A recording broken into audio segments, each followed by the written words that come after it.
From Foul Territory TV, Bo Bichette meeting with the Phillies today. Eyes emoji. If I had to guess right now, I would say they're the favorite, says Ken Rosenthal.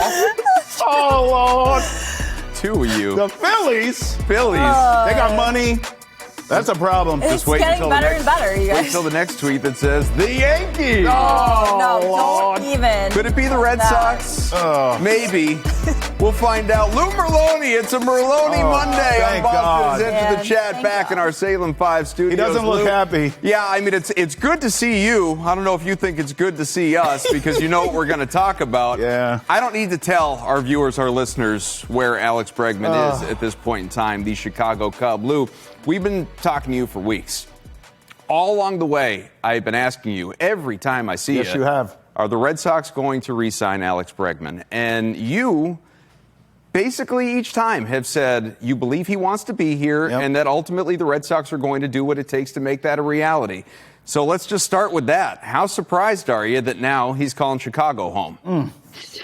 Well, actually said also if he's not here, it's not because of Alex Bregman. And, you know, the more you kind of hear some of the things, whether it was a late offer, deferred money way down the road. And I honestly think the no trade clause played a huge role, not wanting to put that in there. I think it played a huge role in this decision. I am shocked. I am rattled. I was convinced he was coming back. And the fact that he isn't now, I didn't even almost prepare for it, right? Because it's like plan B. It's like, what, you think you're going to give Bichette 9-10 years and compete with the Phillies, the Yankees, the Dodgers, and those are the big boys. This isn't Arizona. This isn't Chicago. I'm stunned, really, that this didn't get done.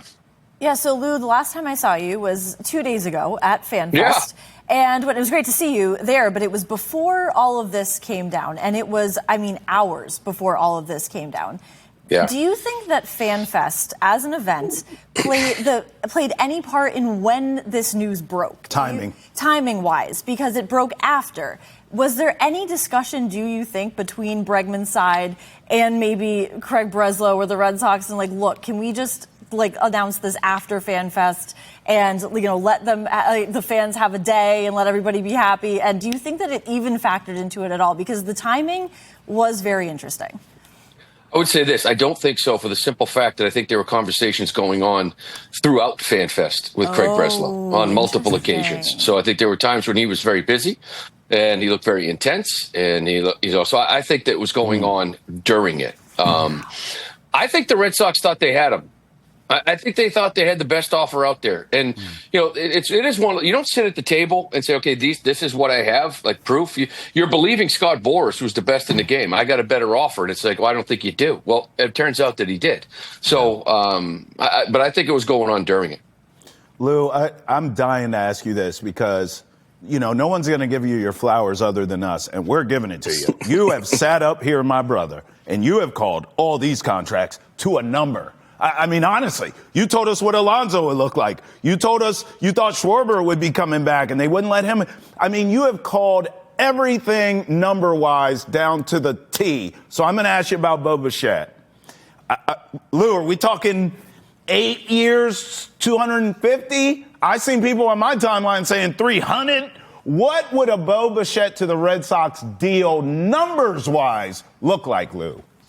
9-3-15. Oh. What? Whoa. What? Yeah.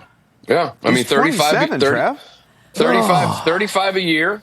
It's like we talked about before. DH has got 150, 155. Like, Bregman's going to look for more than that, and he got more than that. He plays every day. He's a plus defender. Those guys aren't. Yes, he doesn't hit home runs, but still, he helps you for 9 full innings, not just for when you're hitting. Bo Bichette is in a similar category, just that he's 4 years younger. So let's add 4 years. Let's go to 9 at 35. And honestly, depending on who's involved, be ready for 10-350. I mean, this is where it's at. If welcome to free agency. Yeah. Nothing makes sense. Nothing is rational. This is what you have to be willing to do to get there. And it's like, and this is what frustrates me about, Bregman, right? Because some of the worst contracts in the world are 10 to 13, 14 years. I mean, Bogart's 11 years. They're paying him till he's 41. We're talking about paying a guy till his age 36 season in Alex Bregman. 5 years. This is not a big one, right? Alonso was not a big one. This is not something where you say, I got to worry about year 9, 10, and 11. This is 5. And now you're out of that. And Bo's 4 years younger. Why wouldn't he get 9? Look at the guys, the teams that want him. They're the big boys. He's going to get it. Yeah, I mean, listen, I'm of the mind that the Bregman contract is not going to age particularly well. I'm not even that upset that Alex Bregman, specifically given the money, is not a Red Sox anymore. The issue, obviously, are some of the things that led up to it. For instance, making the decision basically 6 months earlier that Bregman's going to be your guy and trading away Rafael Devers, and now you don't have either of those guys, or not signing an Alonso like we talked about and addressing multiple needs, middle of the lineup, right-handed power, first base, all of these things. And you're just sitting here kind of in no man's land as the only team that still has not signed a big league free agent as we're into January at this point, wondering who's the guy going to be. Do you think they are prepared to offer that kind of money to a Bo Bichette or some of these other guys, Donovan, or, I mean, you can go down the list, guys that we've talked about along the way? Yeah. I find it hard to believe they're going to give 9 or 10 years and pivot to go get Bo Bichette. Would I love them to do that? Absolutely. You just mentioned that you think it's a bad deal. Of course it is, right? Like, yes, it is. But you need to throw that out during free agency.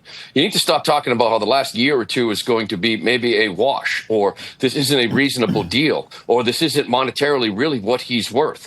You need to just understand that that's how business is done and move on, right? You just have to understand that the market may be 5 and 110 or 4 and 100, 4 and 110 for Alonso, but you need to realize it's going to be 5 and 150 to get him. You need to realize that it's really probably a 4-120 deal for Bregman. But if you want the player in free agency, you got to go 5-170, right? 175. So there isn't a good contract. Like 1 to 5%, I would say, of deals 5, 6, 7, 8 years longer actually work. Like the last couple of years, it doesn't happen. So it's almost like you got to change your mindset. Like this is the way it is, and it's not great. Whatever. Maybe they'll settle it in the union, the no agreement that comes out. But still, this is, if you want to play, you got to play.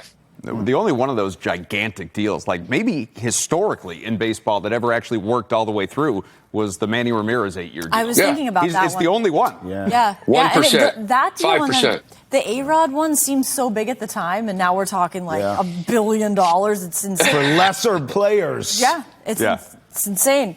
So our guy Gordo had this tweet about a report from Alex Spear saying multiple sources characterize the Red Sox post-Bregman explorations as, quote, creative and open-minded positionally. What does this mean? What does this, in translation of what are they going to do? What creative are they going to do? What is this, Lou? More evidence, too, that maybe they're not going there with Bichette, right? Because they don't need to get very creative with Bo. You just give them 9 years. You know what I mean? That's not very creative.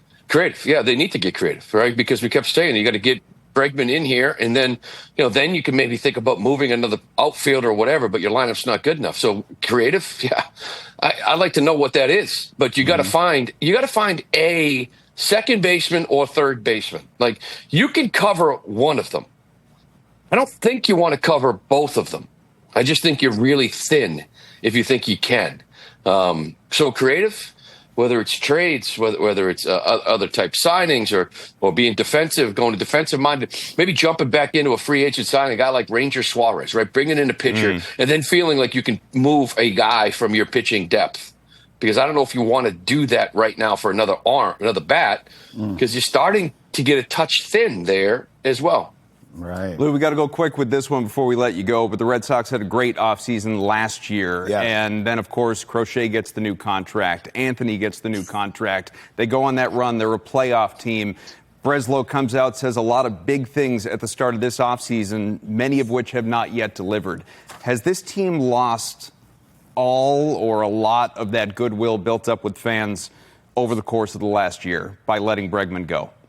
Yeah, so far, I would say that'd be my right answer, right? Yeah, the answer is yes, but it's still a month and there's still opportunities and we'll see where this thing goes. But yeah, so far, I would say this is more like a 2021 offseason after 2021 when you made it to the ALCS and everybody said, okay, here we go. And they didn't do much. They've done more. I like Gray, Contreras, Oviedo. I get it, but it's just not what you expected. So there's still time to go Still time. Full throttle, you could say. They got to do something. They got to add somehow. And when they do, Lou's going to be right back with us celebrating. Oh, Lou yes. Merloni, we thank you, sir. Thanks for joining us. Thank you, Lou. You got it.